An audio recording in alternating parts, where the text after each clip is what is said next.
రూపాయి సంపాదిస్తే ఇప్పుడు మా అలాంటి ప్రొఫెషనల్స్ ఉంటారు, లేదు ఇంకా కొంచెం ఏదైనా రూపాయిలో ఎంత దాచాలి సార్ ముందు?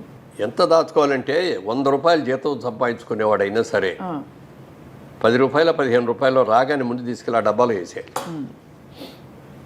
ఆ మిగిలిన 80 ఖర్చు పెట్టుకోవాలి. 100 పెట్టామనుకోండి, 100 ఖర్చు అయిపోవడం కాకుండా ఇంకో 200, 200 అప్పు కూడా చేస్తాం. అది చేయకూడదు. నేను ఉన్నా లేకపోయినా తిన్నా తినకపోయినా ఈ 20 రూపాయలు ఈ 20% తీసుకెళ్ళి నేను పక్కన వేయాల్సిందే అనేది స్ట్రిక్ట్గా పెట్టుకుంటే ఈజీగా పైకి రాగలుగుతాం. ఈజీగా అంటే వేస్ట్ అవ్వకుండా ఉన్నంతలో జాగ్రత్త చేసుకుంటాం. ఆ వచ్చిన దాన్ని మళ్ళీ అది ఆ ఫ్రెండ్ అడిగాడు, లేకపోతే వీళ్ళు అడిగారు, ఈ ఆడేదో మందు తాగుతా ఏదో అప్పు అడిగాడు, ఇవన్నీ ఇవ్వకూడదు, జాగ్రత్త పడాలి. జాగ్రత్త. అండ్ ఇంకోటి సార్, క్రెడిట్ కార్డు ఉండడం మంచిదంటారా ఒక వ్యాపారవేత్తగా? క్రెడిట్ కార్డు ఉండటం అనేది డెఫినెట్గా ఇప్పుడు అవకాశాలు చాలా ఉంటాయి. అవకాశాలను సద్వినియోగం చేసుకునే వాళ్ళందరికీ ఉపయోగపడతాయి, దుర్వినియోగం చేసుకునే వాళ్ళకి అందరికీ కూడా ఇది అవుతుంది. మీరు అమెరికా లాంటి దేశంలోకి వెళ్ళి చూస్తే క్రెడిట్ కార్డు అని ప్రతివాడు ప్రతి దగ్గర క్రెడిట్ కార్డు, డబ్బు డీలింగ్ ఉండదు అసలు. అవును, పెట్రోల్ కొడుచుకున్నా క్రెడిట్ కార్డే పెడతారు, షాపింగ్కి వెళ్ళినా కూడా క్రెడిట్ కార్డు ఇస్తారు, అన్ని చోట్ల ఇదే. ఇక పండగలు వచ్చాయి, క్రిస్మస్ లాంటి పండగలు వచ్చాయంటే అసలు ఎన్ని కొనేస్తారో చెప్పడానికి లేదు, అవసరం ఉన్నాయి లేని అన్నీ కూడా. ఆ రోజు జేబులో డబ్బులు ఉండక్కర్లా, క్రెడిట్ కార్డు తీసి ఇస్తారు, వాడు దాంట్లో పెడతాడు, ఇచ్చేస్తాడు. అది ఆ క్రెడిట్ కార్డు అప్పులు తీర్చడానికి మళ్ళీ బోలే అప్పులు చేసే సందర్భం అదే కదా. క్రెడిట్ కార్డు ఏంటంటే అవసరానికి జేబులో డబ్బు కాకుండా ఇది కూడా ఒక కరెన్సీయే, పేపర్ కరెన్సీ కంటే కూడా ఇది ఒక, కానీ అది హద్దుకు మించి ఖర్చు పెట్టడానికి కాదు. అంతే కదా, అదే అది ఉంది కదా. కన్వీనియన్స్. రేపు చూసుకుందాంలే, వచ్చే నెల కడదాంలే అని అనుకుంటే అప్పు చేయడం చాలా తేలిక, కానీ అప్పు తీర్చడంలో సేవ్ చేసుకోవడం అనేది చాలా కష్టం. నేను మొట్టమొదట వ్యాపారం మొదలుపెట్టినప్పుడు ఇట్లా గాజు అద్దం ఉండేది, దాని కింద ఒక కాగితం పెట్టుకున్నా, customer is our God, customer is our pay master, customer is always right అని పెట్టుకున్నాను. అందుకని కస్టమర్ ఎవరు వచ్చినా చాలా గౌరవంగా చూస్తాను, చాలా గౌరవంగా మాట్లాడతాను. మనకి వాళ్ళ ఆనందం ఏంటంటే ఈ కస్టమర్లు రాబట్టే కదా మనకి అనేదో ఒక ఫీలింగ్. తర్వాత కస్టమర్ ఈజ్ ఆల్వేస్ రైట్ అని పెట్టుకుంటాం. మన దగ్గరికి వచ్చి ఏదో కూడా అతను ఏదో బాధిస్తాడు, నీది వాడేది తప్పు, ఇది నేను చెప్తున్నాను, నేను నా ఎక్స్పీరియన్స్ అని నేను అనకూడదు. అవునండి అవునండి మీరు చెప్పింది కరెక్టేనండి, కానీ నాది వచ్చిన సలహా అండి అని మనం అట్లా వెళ్ళాలి తప్ప అసలు తప్పని అనకూడదు ఎప్పుడు కూడా. కస్టమర్ ఆయన పాయింట్ ఆఫ్ వ్యూలోకి మనం వెళ్ళాలి. అవును సార్, మీ గొప్పతనం అది. ఎందుకంటే వాళ్ళకి చాలా దాచుకుని వాళ్ళు ఎంతో కష్టపడి అందులో పెట్టుంటారు. ఎంత కష్టపడి రూపాయలు ఇప్పుడు ఉద్యోగం చేసే వాళ్ళకి ఎంత వస్తుందండి. ఇప్పుడు అక్కడ దాకా ఎందుకు, సినిమా ఇండస్ట్రీలో కోట్లు సంపాదించిన వాళ్ళు పెద్ద పెద్ద యాక్టర్లు ఉన్నారు. వాళ్ళు ఇలాగ విచ్చలవిడిగా ఖర్చు పెట్టడం మూలంగా కానీ, వాళ్ళ పిల్లలు సరిగ్గా ఉండకపోవడం మూలంగా కానీ చాలా నాశనమైన కుటుంబాలు ఉన్నాయి. అదే మా సినిమాలో మేకప్ వాళ్ళు కానీ, కాస్ట్యూమ్ డిపార్ట్మెంట్ కానీ, కెమెరా డిపార్ట్మెంట్లో ఉన్నవాళ్ళు కానీ, లైట్ బాయ్స్ కానీ, వీళ్ళలో చాలామంది వచ్చిన డబ్బులు జాగ్రత్తగా దాచుకొని పిల్లల్ని చక్కగా చదివించుకొని ఇవాళ రోజున వాళ్ళు హ్యాపీగా వాళ్ళు ఇల్లు వాళ్ళు కట్టుకొని పిల్లలతో ఆనందంగా ఉంటే చూస్తా అంటే ఎంత గర్వంగా ఎంత ఆనందంగా అనిపిస్తూ చదివి. Correct sir. వాళ్ళ ఇళ్ళలో లేదు పెళ్ళి అని పిలిస్తే కూడా కాబట్టి తప్పనిసరిగా నేను వెళ్తూ ఉంటాను. అది ఆ ఫ్యామిలీ బాండేజ్ అనేది ఒకటి ఉండాలి. మనం ఖర్చు పెట్టే రూపాయి ఎలా ఖర్చు పెడుతున్నాం, దేనికి ఖర్చు పెడుతున్నాం, ఫ్యూచర్లో మనకి ఏం అవసరాలు ఉంటాయి, మన పిల్లల చదువులకి మనం ఎంత ఖర్చు పెట్టాల్సి వస్తుంది, అవును సార్, వాళ్ళ పెళ్ళిళ్ళకి ఎంత ఖర్చు పెట్టాల్సి వస్తుంది, ఇవన్నీ ఆలోచించుకొని ఖర్చు పెట్టాలి తప్ప ఇవాళ వచ్చి రోజు ఇలా వస్తుందని అనుకోకూడదండి. కానీ ఇవాళ ఉన్నాం, ఈ సంపాదన వస్తుంది, మరి ఇదో అన్ని సినిమాలు తీసా, ఇవాళ సినిమా తీయాలంటే తీయలేకపోతున్నా. ఎందుకు తీయలేకపోతున్నా అంటే ట్రాక్ తప్పాను, మళ్ళీ ట్రాక్ ఎక్కాలి. ట్రాక్ ఎక్కిన తర్వాత మనం సినిమా దిగిపోయినా ఎవరేమనరు మనని.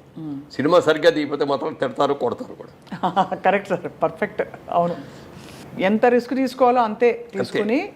సరే, అది ఇంకొక మంచి పాయింట్ అండి. బిజినెస్ మ్యాన్గా మీరు తీసిన 25 సినిమాల్లో సినిమా కథ నాకొక్కడికి నచ్చితే కొనేవాడిని కాదు. నేను, మా బ్రదరు, మా అబ్బాయి, ప్లస్ మాకు ప్రభాకర్ రెడ్డి గారు, గిరిబాబు గారు, సత్యనారాయణ గారు, మా ఎడిటరు, మా కెమెరామెన్, మేమందరం కలిసి ఒక 10 మంది గ్రూప్ ఉంది మాది. ఆ 10 మంది కూర్చొని కథ ఉంటాం. 10 మంది నచ్చిందంటే తీసుకుంటాం.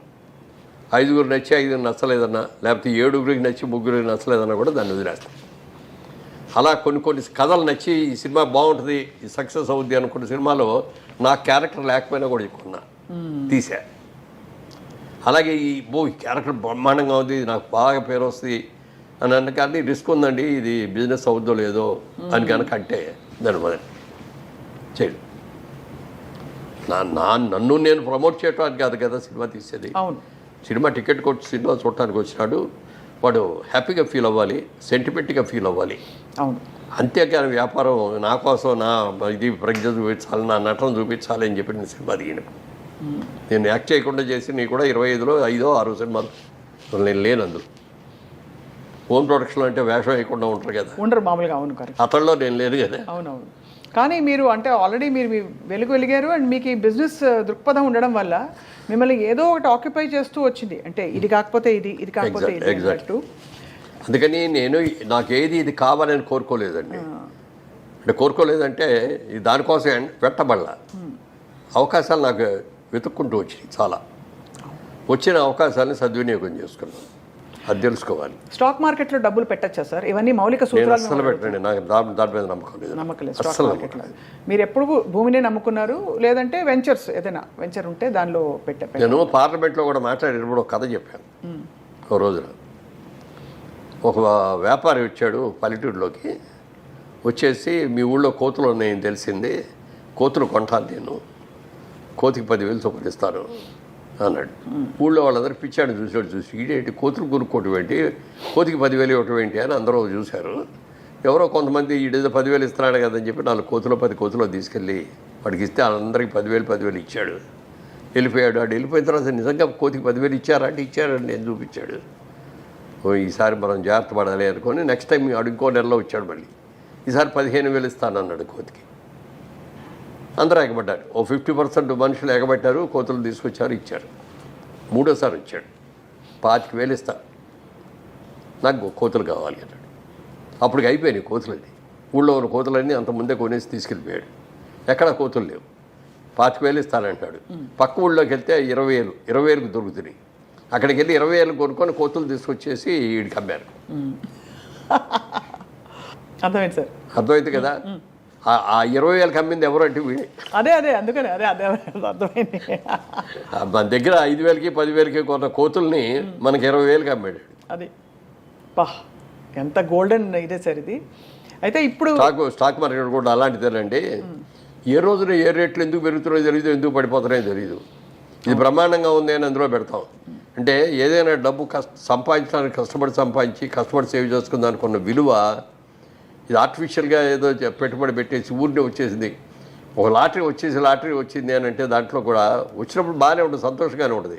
కానీ హార్డ్ ఎర్న్ మనీ అనే దానికి ఉన్న విలువ ఈజీ మనీకి ఉండదు. ఈజీ మనీ ఎలా వచ్చిందో అలాగే పోతుంది.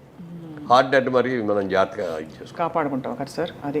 అండ్ ఫైనలీ సార్, రియల్ ఎస్టేట్లో డబ్బులు పెట్టాలంటే మీ సలహా ఏంటి సార్? చాలామంది ఇవాళ జయభేరి అనగానే one of the most trusted names.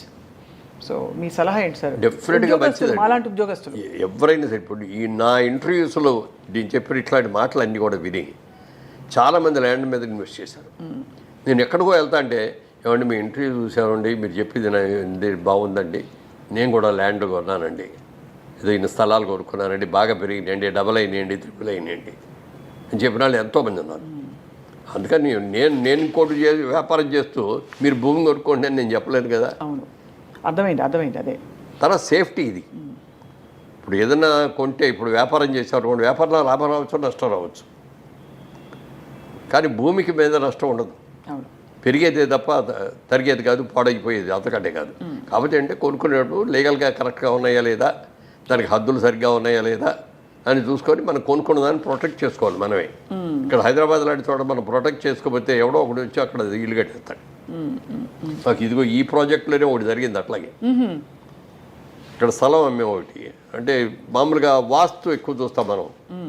ఒకటి వాస్తుగా లేని సైట్లు కొన్ని ఉంటాయి, వీధి సోలను అయ్యాయి. అవి జనరల్గా ముస్లిమ్స్ కొనుక్కుంటారు, వాళ్ళకి వాస్తు మీద నమ్మకం ఉండదు. అంతే, కొంచెం తక్కువ ఇస్తాం కూడా రేటు. అందుకని అట్లాంటివన్నీ వాళ్ళు కొనుక్కున్నారు. ఒక మిలిటరీ ఆఫీసర్, ఒక ఆయన రిటైర్డ్ మిలిటరీ ఆఫీసర్ నా దగ్గరకు వచ్చి, ఇలా నా డబ్బు ఇదండి, రిటైర్మెంట్లో నాకు వచ్చిన డబ్బు, దీన్ని ఎక్కడో చోట ఇన్వెస్ట్ చేయాలి, మంచి వాళ్ళు ఎవరి దగ్గర చేయాలని చెప్తే మీ పేరు చెప్పారండి అని చెప్పి వచ్చి ఇస్తే ఇన్వెస్ట్ చేసి సైట్ ఇచ్చాం. కొనుక్కున్నాడు. సంవత్సరానికి ఒకసారి వచ్చి కనపడి ఇక్కడికి వచ్చి ఏమండి అని సైట్ చూసుకొని వచ్చేవాడు. కూర్చొని కాసేపు కాఫీ కదా వెళ్తూ ఉండేవాడు. ఓ రోజున వచ్చి, ఏమంటే నా స్థలంలో ఎవడో ఇల్లు కట్టేశాడండి అన్నాడు వచ్చి. మీ స్థలంలో ఎవడో ఇల్లు కట్టడం ఏంటంటే అని వెళ్ళి చూస్తే నిజంగానే ఆయన స్థలంలో ఇల్లు కట్టేసాం. ఎవర్రా నువ్వు అని అడిగితే నాదేనండి, నేను కొనుక్కున్న సైట్ కదా అన్నాడు. ముస్లిం అన్న అతను. నీ సైట్ పక్కది కదా, ఇది కాదు కదా అంటే, ఏమనండి ఇదే అనుకున్నానండి నేను అన్నాడు. మరి ఎట్లా ఇప్పుడు నన్ను నా సైట్ తీసుకోమనండి అన్నాడు. నీ సైట్ వాస్తుకి ఎకనిస్టు ఆడు తీసుకోడు అయినా, నువ్వు కొనుక్కో ఇప్పుడు ఆ స్థలం అన్న.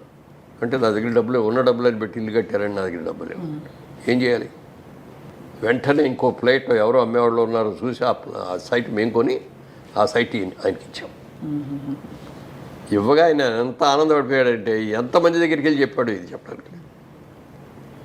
ఆ పాజిటివ్ న్యూస్ని స్ప్రెడ్ చేస్తే వీళ్ళ దగ్గరికి వెళ్తే నమ్మకం గ్యారంటీ అనేదాన్ని. ఇప్పుడు ఊరిని బిల్డప్ పోదండి. నేమ్ బ్యానర్ నేమ్ రావటం, మంచి సినిమాలు తీస్తే బ్యానర్కి మంచి పేరు వస్తుంది, వ్యాపారం కరెక్ట్గా చేస్తే ఆ వ్యాపార సంస్థకి మంచి పేరు వస్తుంది. అట్లా నిజాయితీగా ఉండాలి. ఒక్కొక్కసారి మనకు నష్టం వస్తుంది, వచ్చినా కూడా మన కస్టమర్ని ఎప్పుడు కూడా చేయకూడదు.